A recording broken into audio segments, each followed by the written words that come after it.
Welcome back to BWO Daily, your source for news in sports entertainment and the world of professional wrestling from your boys at Busted Wide Open. My name is Nick Howell.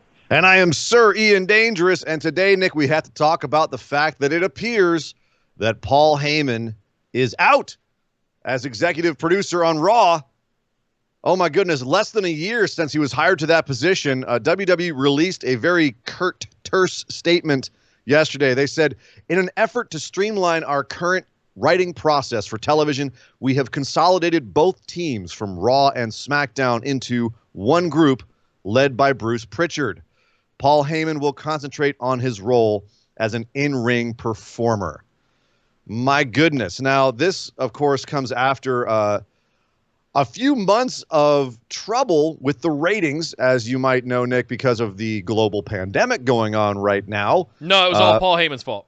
It was all Paul Heyman's fault. Right, Yeah. Exactly. No, the global pandemic's been going on, and ratings have been way down. And in fact, actually, in the April 1st quarterly earnings call that Mr. McMahon made to shareholders, he said, quote, Raw has suffered, but not necessarily because of the environment, he meaning the pandemic, the lack of crowds at ringside, etc. It suffered because we bring in a lot of new talent into Raw, and it takes a while to get these new talents over. We no longer have Brock Lesnar, obviously, but we have a new champion and a lot of new performers coming out. It takes a while. So that's the reason. And how you use these performers in this story or that story, what have you. So with new talent, it's just going to take a little while. And then, so the Raw's ratings are kind of bounced back considerably. So what he's saying there is, in April, this is a month and a half ago, right? Is, yes, the ratings are down, but it's because of the new talent. We have to get the new talent over. Oh. Now, supposedly, last year, the idea was bring in the new talent, and Paul Heyman was saying it's going to take about 18 months to get them over. So that's why you saw a lot of new talent coming up on Raw, why you saw Aleister Black getting a push, Murphy, Austin Theory, Garza, Andrade was having a lot of TV time, and of course, you've got Austin Theory. I mentioned him already. Okay, yeah. So all of those guys that you have on Raw that you hadn't seen before. Lashley was getting a big push. They were doing something with him finally, and a lot of the pieces on Raw were starting to look like they were clicking together. But it takes a long time. And here's the other thing, Nick, is they had no crowds. They had no way to gauge if these people were getting over. The only thing they were looking at was the ratings, which were down across all wrestling. Everything's down. So that's the only metric they were looking at. But apparently, it wasn't just that. It was that Vince just doesn't like Paul. According to a couple of sources quoted by Wrestling Observer, they said that they were surprised it took this long. Vince doesn't like Paul. And someone else said he was very upset and openly frustrated with Raw as of late. So you've got a program that frankly has Paul Heyman's fingerprints all over it, whether it's the consistency in storylines, building these lesser talents, these new talents, trying to make something out of them, trying to get them their presence on TV. Humberto Carrillo was the other one I was trying to think of earlier. What would it have been different if there had been a crowd there? Should they have waited till the crowds happened and then gauged the success or failure? That's not how Vince does things, but it feels like Paul is being put in the position of scapegoat yet again. Like we've been through this with Paulie Dangerously and the ECW days and the attempted revival of ECW, and that didn't work either, and it's all Paul's fault. Well, it's crazy. We're 15 years to the day since One Night Stand as of today. Wow. Which was one of the most insane events it was. I can remember on that WWE produced, at least. But it was, the frustrating thing here is that let me actually stop for myself for a second, because we don't know what it's like to work with Paul backstage. Sure. We have to go with speculation. We have to look at the product itself and say, okay, we can see what the difference is when Paul runs something and when Pritchard runs something. And again, like Pritchard has a track record of not exactly being in touch. Right. Whereas Paul has a track record of being able to get new guys over and being a little bit more on the pulse of things. So we don't know what it's like to work with Paul. If he rubs people the wrong way, if he's abrasive, if he, there is the perception that if you work backstage for Vince, you kind of have to kiss his ass a little bit and go with what he wants. He is the boss. Paul is not known for that. He's not known for keeping his opinions silent or not fighting for his opinions. I remember an interview with Paul where he said something to the effect of, you have to pick and choose which hills you die on with Vince. I just choose to die on more hills than most. So you can see why that would frustrate someone like Vince McMahon. Yep. But we're going to have to see what happens next. Pritchard is now in charge of everything. SmackDown has been not bad lately. It's been hit or miss. And in our opinion, Nick, we kind of bagged on Raw this last week, but it's been pretty good for the last few weeks, we thought. Yeah. So I like what they're doing with Seth. I like what they're doing with Zelina. I like what they're doing with Drew and Bobby. There's in the meta of things, it's kind of a right now. But if you look at the individual things that are going on, it's pretty good. I worry it's short-sighted if this is strictly a reactionary measure to the ratings and the pandemic, and not, Vince actually having some sort of problem with Paul's booking, his fundamental theories. But there's a lot of new talent on Raw right now that we have to keep an eye out. They might get left in the lurch as a result, because Vince is going to want to push more big stars. You're going to see more stars coming across brands, which is what happens in these situations. If you have one guy heading up all the creative teams, they're going to start concentrating on fewer stars in more places and trying to push those big stars, as opposed to building new stars, which they desperately need to do. You can't rely on Brock Lesnar day in and day out. I would actually argue it's one of the reasons why their ratings are dipping in the first place, is the over-reliance on one or two stars, and Brock Lesnar being one of the major ones. Or 4 horsewomen of NXT. Well, that's a whole different topic, Nick. That's your cross you like to put yourself up on. Yep. That being said, let's move over to AEW and some AEW news.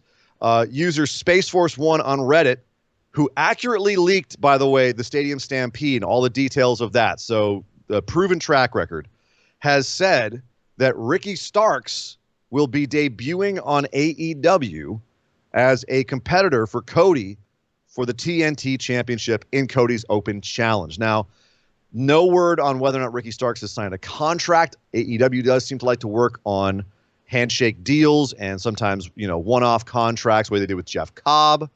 Arn Anderson was a handshake deal for like 6 months. So no word on if Ricky's actually signed with AEW.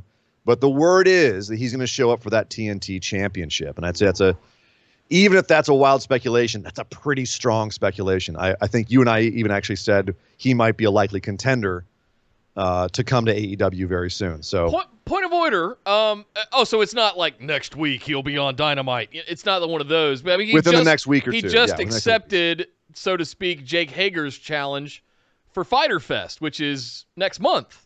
So. Right. What are we going to do till then? Is he going to come in before then? Are we beyond that at this point? I imagine within the next month. As something to keep it exciting. Right. Someone new, someone we haven't seen. He can't fight single members of tag teams the whole entire month.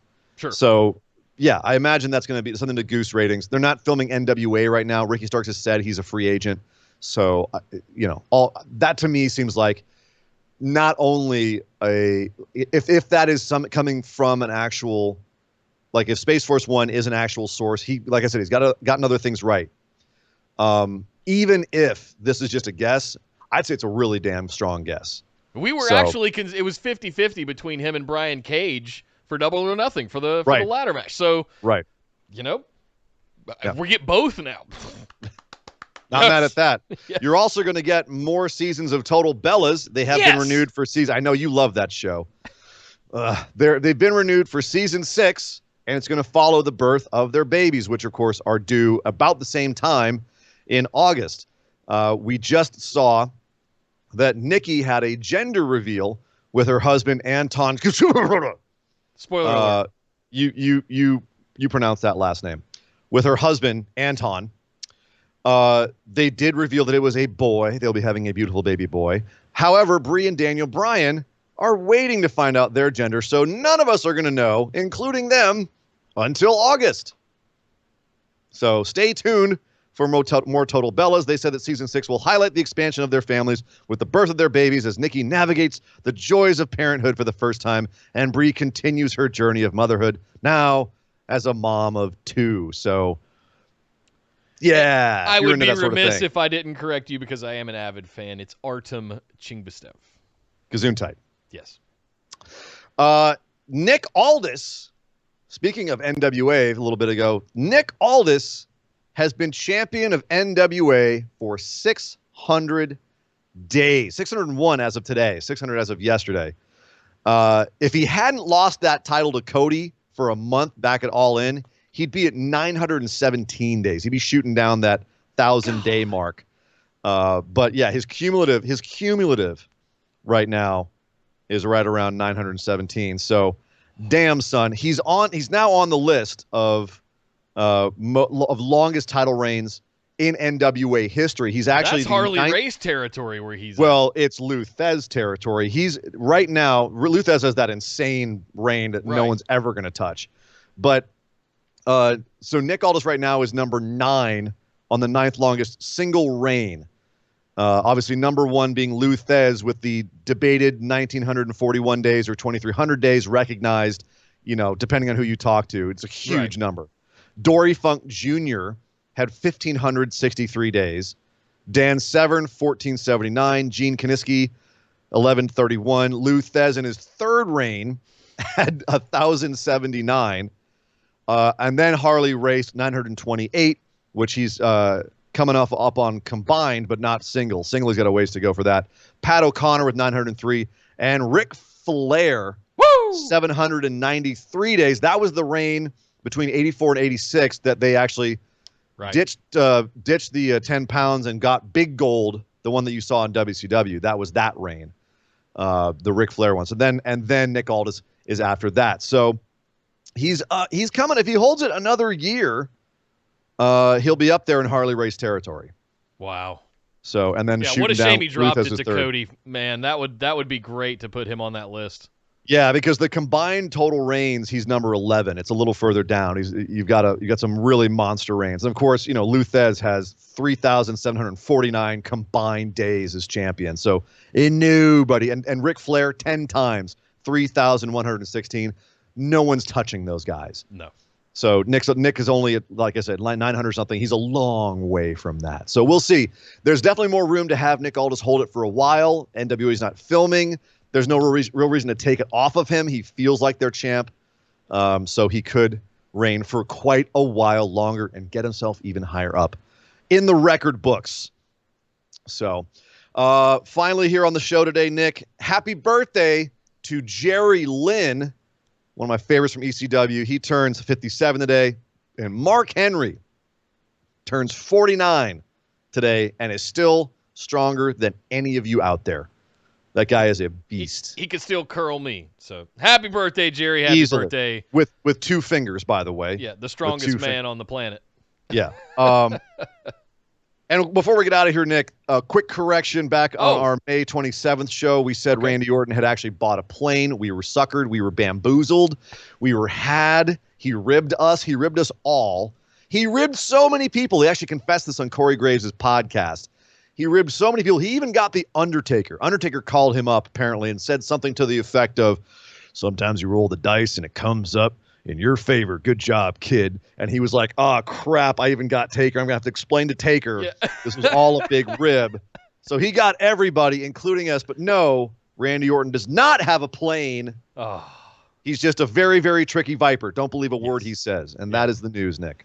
Well, thank you very much, Sir Ian Dangerous. And thank you guys for tuning in for yet another episode of BWO Daily. Make sure you slam that subscribe button down below and turn your notifications on so you get notified every day when we put up a new episode of BWO Daily. Also, we do live stream every Tuesday and Saturday with our main shows breaking down Raw, NXT, AEW, SmackDown, and any pay-per-view content we might watch throughout the week, including WWE Backlash happening this Sunday. So make sure you're subscribed here to the channel so you get notified when we go live to give you a recap on everything that goes down at Backlash. But my name's Nick Howell. You can find me on Twitter at DataCenterDude. And I am Sir Ian Dangerous. You can find me on Twitter at Sir Ian Dangerous. And we will see you guys next time.